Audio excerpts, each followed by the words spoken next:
Good morning, everyone. So, after a long period of time, I'm again putting my video on my channel. So, now I'm going to start with CHF, that is the drugs for congestive heart failure.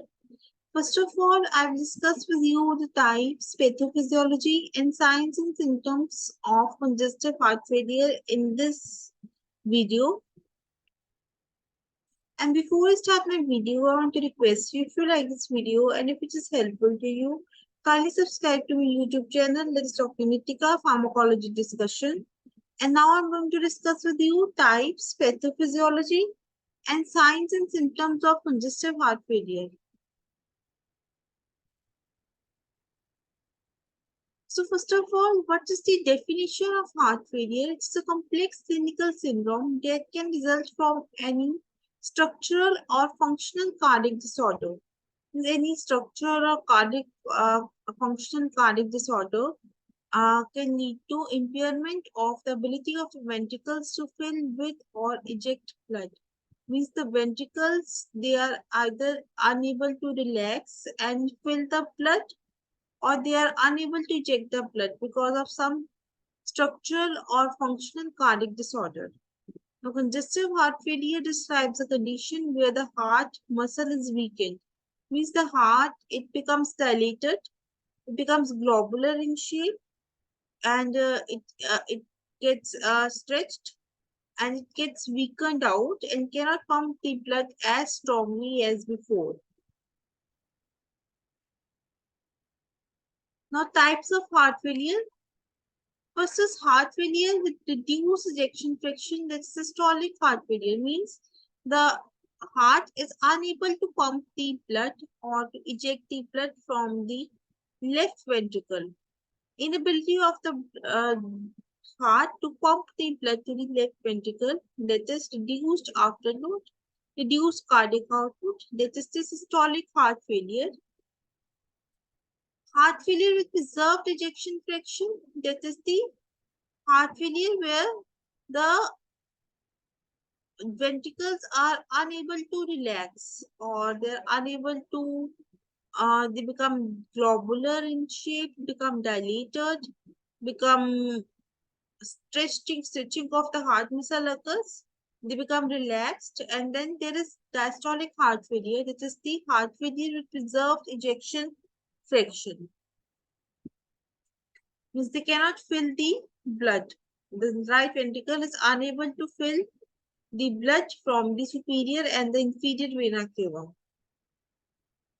Acute decompensated heart failure. This is the heart failure in which the compensatory mechanisms of the heart to increase the cardiac output fail.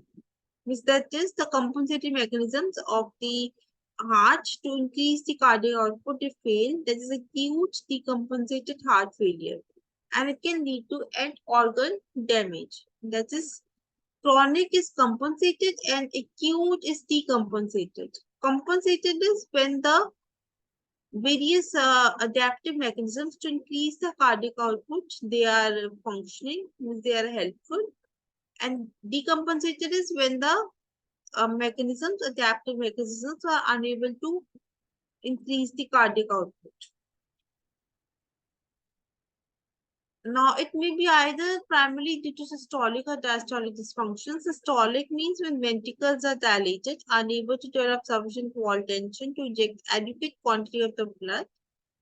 And this can be due to ischemic heart disease, valvular incompetence, dilated cardiomyopathy, myocarditis, and tachyarrhythmias. Means the heart is unable to eject or pump the blood to the body, that is to the systemic circulation. Diastolic means the ventricular wall is thickened, unable to relax properly during diastole. Ventricular filling is impaired, that is reduced cardiac output. Means the ventricles becomes more dilated in shape, they become thickened, there's stretching of the wall of the heart, and they are unable to relax properly. So ventricular filling is impaired. Now, that can be due to sustained hypertension, aortic stenosis, congenital heart disease, AV shunts, hypertrophic cardiomyopathy. Now, Now, high output failure. The demands of the body are so high that even increased cardiac output is insufficient. Results from means it is the high output failure in which there is increased cardiac output and demands are so much high that even increased cardiac output is insufficient. This is it occurs due to hyperthyroidism, beriberi, anemia, emissions, sometimes in pregnancy also. Responds poorly to drugs. Main treatment is correction of the underlying cause. Now, what is the etiology behind congestive heart failure? It can be any coronary artery disease. It can be any chronic volume overload. It can be any chronic pressure overload. Venous pressure can increase. Extracellular fluid volume can increase. Volume overload can occur because of sodium and water retention. Because of vasoconstriction, there can be venous pressure can increase.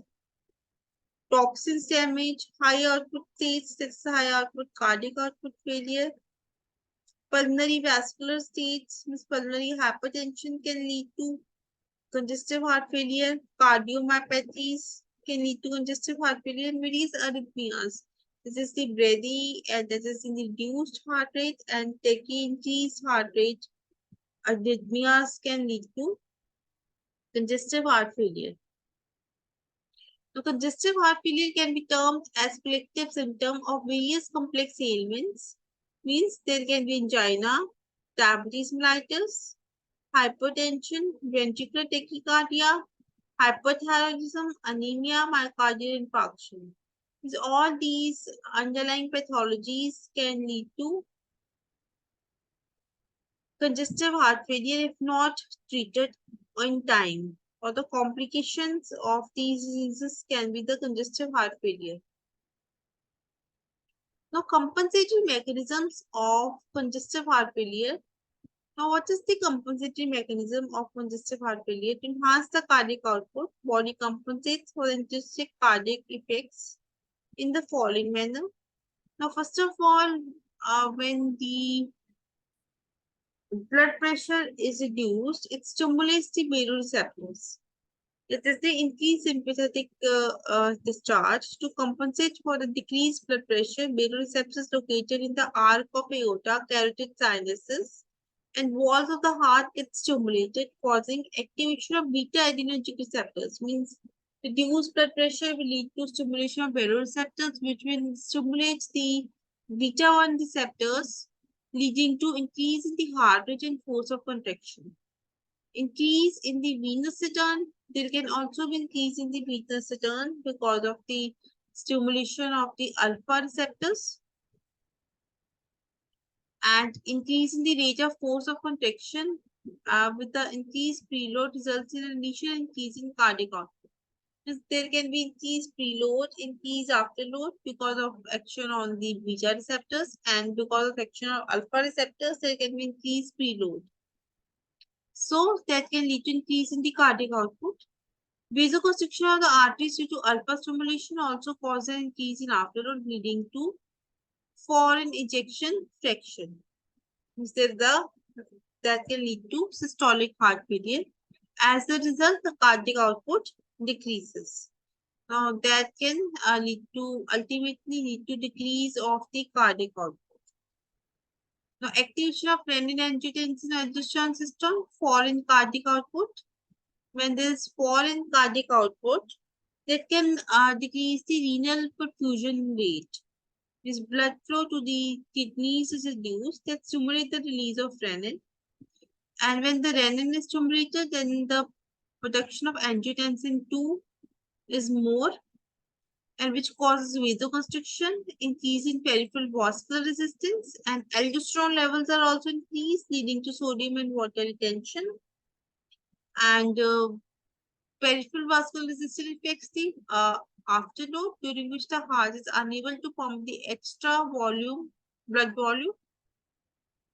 This leads to development of back pressure, causing pulmonary congestion and peripheral edema.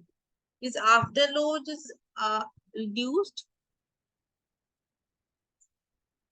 peripheral vascular resistance is there, though, so that will lead to increase in the afterload. And when there's increase in the afterload, that can lead to pulmonary congestion and peripheral edema also. So this is the diagrammatic representation. This is the left ventricular failure. That is the how that is the systolic heart failure. It can occur due to ischemic heart disease, myocarditis, valvular heart disease, restrictive pericarditis, and right heart failure. That is the diastolic heart failure. It can occur due to core pulmonary, right sided valvular disease, right sided myocardial disease, and pulmonary hypertension. Compensatory mechanism is there can be reduced blood pressure, can lead to stimulation of the baroreceptors, leading to increase beta and alpha receptors activity. So activation of norepinephrine and atrial natriuretic peptide increase tachycardia, further stress on myocardium, leading to congestive heart failure. And also the reduced blood flow to the kidneys because of the reduced ejection fraction that stimulates the renin-angiotensin-aldosterone system. So sodium and water tension increases, so further stress on myocardium, and that can lead to congestive heart failure. And there can also be when the cardiac output is reduced, that can lead to increased myocardial contractility, increased cardiac workload, cell stretching, compensatory hypertrophy, and dilatation. So this is pathophysiology of renin and angiotensinogen system. When renin is released, angiotensinogen converts into angiotensin 1, and with the action of the angiotensin converting enzyme, angiotensin 1 gets converted to angiotensin 2. Now, angiotensin 2 is responsible for vasoconstriction, so it will lead to increase afterload, decrease cardiac output, and aldosterone secretion will be there. Salt and water retention, increase blood volume, increase preload, increase cardiac workload, which can ultimately lead to heart failure and edema.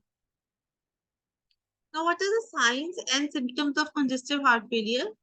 This is the shortness of breath often with activities or while lying flat, weakness and fatigue, awakening short of breath at night, need for increased pillows at night, helps lungs drain of excess fluid, coughing, wheezing, swelling of feet and legs and other dependent areas, anorexia, loss of appetite, and weight gain. These are some of the signs and symptoms of congestive heart failure. Now, what are the iron movements in our body during the contraction of the heart cardiac muscle? This is the calcium entry from the outside. Now, calcium entry from outside the cell triggers the release of much larger quantity of calcium from the sarcoplasmic reticulum. So, calcium enters from outside, and there's also release of the calcium from the calcium stores from the sarcoplasmic reticulum. So, these calcium concentration initiates a contractile process. Now, calcium is removed by reuptake into the plasma reticulum by extrusion by the cell by sodium. Now, this is the calcium. Calcium will increase. Now, calcium, when it increases inside the cell, it is expelled out from the cell to outside, and sodium is taken in. Now, sodium balance is stored by sodium, potassium, ATP is formed. Now, sodium taken in, sodium is expelled out. 3 sodiums are expelled out, and 2 potassiums are again taken in. So this is how, what is the iron movement in the cardiac muscle. When the normal iron movement, what happens during the normal iron movement. Thank you. That's all with the definition of heart failure, types of heart failure, pathophysiology of heart failure, compensatory mechanisms, signs and symptoms of heart failure. I hope you understood this video. And if you like this video, kindly subscribe to my YouTube channel, Clinica Pharmacology Discussion. Thank you. Be happy, be healthy, be blessed. Thank you. Happy learning.